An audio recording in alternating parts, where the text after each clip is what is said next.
عادل فين؟ عادل في كالاما، وانا حاليا في طريق الى سان بيدرو دي اتاكاما. وصلت الى كالاما عشان بس الحصل اللي بيبقى موجود وكل حاجه. هقول لكم على باختصار ايه اللي نعمله اول ما نوصل كالاما وايه اللي بيحصل عشان نروح سان بيدرو دي اتاكاما. مش هتلاقي معلومات على الانترنت نهائي. بحثت لما اتهريت بحث وما لقيتش الاجابه. اقول لكم الاجابه فين دلوقتي حالا. سيرفيسيو دي ترانسبورتي. اول ما توصل مطار كالاما تلاقي تطلع تلاقي الناس واقفه اصلا كده كده معاها يافطه وموجود هنا سيرفيسيو دي ترانسبورت. انا لسه شاري التيكت دلوقتي حالا زي ما انتم شايفين.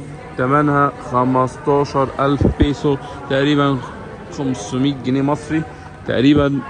هنقدر نروح بيها الى سان بيدرو دي اتاكاما. هروح ونعمل كذا تور، وبعد ما اطلع من سان بيدرو دي اتاكاما هنروح بعد كده على بوليفيا. يلا بينا على سان بيدرو دي اتاكاما ونشوف هنروح فين مع بعض.